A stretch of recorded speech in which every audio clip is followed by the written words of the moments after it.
ರಾಮನ ಅವತಾರ ಫಿಲಮ್ ಎಂದು ರಿಲೀಸ್ ಆಗಿದೆ. ವಿಕಾಸ್ ಪಂಪೋಪತಿ ಡೈರೆಕ್ಷನ್ ಮಾಡಿರೋದು ಫಸ್ಟ್ ಫಿಲಮ್. ರಿಷಿ ಮತ್ತು ಪ್ರಣೀತ್ ಅವರು ಆ್ಯಕ್ಟಿಂಗ್ ಮಾಡಿದಂಥ ಫಸ್ಟ್ ಫಿಲಮ್ ಇವರು ಕಾಂಬಿನೇಷನಲ್ಲೂ. ರಿಷಿ ಅವರ ಆ್ಯಕ್ಟಿಂಗು ಮತ್ತು ಈ ಫಿಲಮ್ ಇರೋ ಕಾನ್ಸೆಪ್ಟ್ಗೂ ರಾಮನ ಅವತಾರ ಅನ್ನೋ ಕಾನ್ಸೆಪ್ಟ್ ಯಾವ ಥರ ಇದೆ ನೋಡ್ತಾ ಬರೋಣ. ಅದಕ್ಕೂ ಮುಂಚೆ ನೀವೇನಾದ್ರೂ ನಮ್ಮ ಯೂಟ್ಯೂಬ್ ಚಾನಲ್ನ ಸಬ್ಸ್ಕ್ರೈಬ್ ಮಾಡೋದಾಗಲಿ ಸಬ್ಸ್ಕ್ರೈಬ್ ಮಾಡಿ, ಲೈಕ್ ಮಾಡಿ, ಶೇರ್ ಮಾಡಿ. ಇನ್ನು ಈ ಸಿನಿಮಾದ ರಿವ್ಯೂ ಬಗ್ಗೆ ಹೇಳೋದಾದರೆ, ವಿಕಾಸ್ ಪಂಪೋಪತಿ ಅವರು ಸ್ಟೋರಿ ಲೈನ್ ಬರ್ಕೊಂಡಿರೋ ರೀತಿ, ಅದರ ಸ್ಟೋರಿ ನೆರೇಷನ್ ಆಗಲಿ, ಅದು ತೋರಿಸ್ಕೊಟ್ಟಿರೋ ಸ್ಕ್ರೀನ್ ಪ್ರೆಸೆಂಟೇಷನ್ ತುಂಬ ಚೆನ್ನಾಗಿ ವರ್ಕೌಟ್ ಆಗಿದೆ. ರಿಷಿ ಅವರ ಪರ್ಫಾರ್ಮೆನ್ಸ್ ಅಂದರೆ ತುಂಬ ಚೆನ್ನಾಗಿ ಪರ್ಫಾರ್ಮೆನ್ಸ್ ಮಾಡಿದ್ದಾರೆ. ಪ್ರಣೀತ್ ಅವರ ಪರ್ಫಾರ್ಮೆನ್ಸ್ ಕೂಡ ತುಂಬ ಚೆನ್ನಾಗಿ ಪರ್ಫಾರ್ಮೆನ್ಸ್ ಮಾಡಿದ್ದಾರೆ.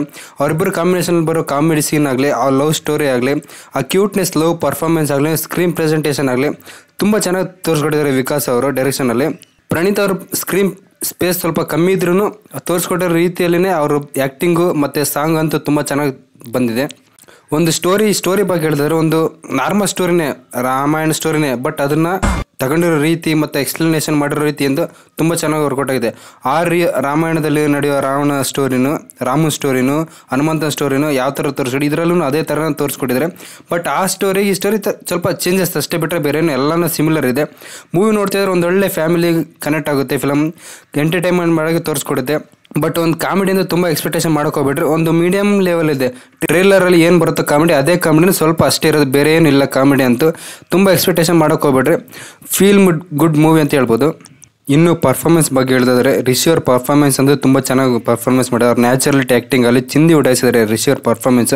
ಅವ್ರು ಇದಕ್ಕಿಂತ ಮುಂಚೆ ಆಪರೇಷನ್ ಅಲಮೇಲಮ್ಮ ಆಗಲಿ, ಕೌಲುದಾರ ಆಗಲಿ, ಅವ್ರ ಸ್ಟೋರಿಲಿ ತಗೊಂಡಿರೋ ರೀತಿ, ಬಟ್ ಅದರಲ್ಲಿ ಆ್ಯಕ್ಟಿಂಗ್ ಮಾಡಿರೋ ರೀತಿ ಇದರಲ್ಲೂ ತುಂಬ ಚೆನ್ನಾಗಿ ಚೇಂಜಸ್ ಆಗಿದೆ.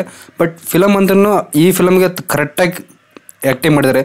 ಬಟ್ ಈ ಫಿಲಮ್ ಪ್ರಮೋಷನ್ ಮಾಡಿರೋ ರೀತಿಯಲ್ಲೂ ತುಂಬ ಚೆನ್ನಾಗಿ ಪರ್ಫಾರ್ಮೆನ್ಸ್ ಮಾಡಿದ್ದಾರೆ. ಅದರಲ್ಲಿ ಔಟ್ ಸೈಡ್ ಆಗಲಿ, ಈ ಥರ ಪ್ರತಿಯೊಂದರಲ್ಲೂ ತುಂಬ ಚೆನ್ನಾಗಿ ಪರ್ಫಾರ್ಮೆನ್ಸ್ ಮಾಡಿದ್ದಾರೆ ರಿಷಿ ಅವರು. ಇನ್ನು ಅರುಣ್ ಸಾಗರ್ ಅವರ ಆ್ಯಕ್ಟಿಂಗ್ ಅಂತೂ ತುಂಬ ಚೆನ್ನಾಗಿ ವರ್ಕೌಟ್ ಆಗಿದೆ. ಅವ್ರ ಸ್ಕ್ರೀನ್ ಪ್ರೆಸೆಂಟೇಷನ್ ಸ್ವಲ್ಪ ಕಮ್ಮಿ ಆಯಿತು, ಬಟ್ ಇನ್ನೂ ಸ್ವಲ್ಪ ಪ್ರೆಸೆಂಟೇಷನ್ ಜಾಸ್ತಿ ಮಾಡ್ಬೋಯಿತ್ತು. ಸ್ಪೇಸ್ ಆಗಲಿ, ಅವ್ರಿಗೆ ನರೇಷನ್ ಆಗಲಿ ತುಂಬ ಚೆನ್ನಾಗಿ ವರ್ಕೌಟ್ ಆಗಿಬಿಡ್ತು. ಸಿನಿಮಾಟೋಗ್ರಫಿನೂ ಅಷ್ಟೊಂದೇನು ವರ್ಕೌಟ್ ಆಗಿಲ್ಲ ಅರುಣ್ ಅವರಿಗೆ. ಬಟ್ ಇನ್ನೂ ಸ್ವಲ್ಪ ಸಿನಿಮಾಟೋಗ್ರಫಿ ಅರುಣ್ ಸಾಗರ್ ಅವರಿಗೆ ತೋರಿಸ್ಕೊಟ್ಟಿದ್ದು ಚೆನ್ನಾಗಿ ವರ್ಕೌಟ್ ಆಗ್ತಿತ್ತು ಅಂತ ಹೇಳ್ಬೋದು. ಇನ್ನು ಮ್ಯೂಸಿಕ್ ವಿಷಯಕ್ಕೆ ಬಂದು ಹೇಳಿದ್ರೆ, ಮ್ಯೂಸಿಕ್ ಅಂತೂ ಅಷ್ಟೊಂದೇನು ವರ್ಕೌಟ್ ಆಗಿಲ್ಲ. ಇನ್ನು ಸ್ವಲ್ಪ ಮ್ಯೂಸಿಕ್ ಬೇಕಾಗುತ್ತೆ ಅಂತ ಫೀಲ್ ಆಯಿತು ನೋಡ್ತಾ ಇದ್ರೆ. ಕೆಲವೊಂದು ಸೀನಲ್ಲಿ ಏನು ಬ್ಯಾಕ್ಗ್ರೌಂಡ್ ಸ್ಕೋರಿನ ಅಷ್ಟೊಂದೇ ವರ್ಕೌಟ್ ಆಗಿಲ್ಲ. ಕಾಮಿಡಿ ಸೀನಲ್ಲಿ ಓಕೆ ಅನಿಸಿತ್ತು.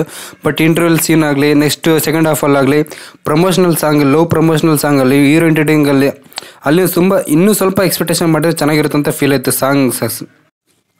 ಓವರಾಲ್ ಆಗಿ ಫಿಲಮ್ ಓಕೆ ಅಂತ ಹೇಳ್ಬೋದು. ಜಾಸ್ತಿ ಎಕ್ಸ್ಪೆಕ್ಟೇಷನ್ ಮಾಡೋಕ್ಕೆ ಹೋಗ್ಬೇಡಿ, ಒನ್ ಟೈಮ್ ವಾಚಬಲ್ ಅಂತ ಹೇಳ್ಬೋದು. ನನಗಂತೂ ಅಷ್ಟೊಂದೇನು ಇಷ್ಟ ಆಗಲಿಲ್ಲ ಫಿಲಮ್, ಒನ್ ಟೈಮ್ ನೋಡ್ಬೋದು ಅಂತ ಹೇಳ್ಬೋದು. ಇನ್ನು ಡೈರೆಕ್ಷನ್ ಬಗ್ಗೆ ಹೇಳಿದ್ರೆ, ವಿಕಾಸ್ ಪಂಪೋಪತಿ ಅವ್ರ ಡೈರೆಕ್ಷನ್ ಫಸ್ಟ್ ಟೈಮ್ ಆದರೂ ಅವರು ಹೇಳ್ಬೋದು ಓಕೆ ಅಂತ ಹೇಳ್ಬೋದು.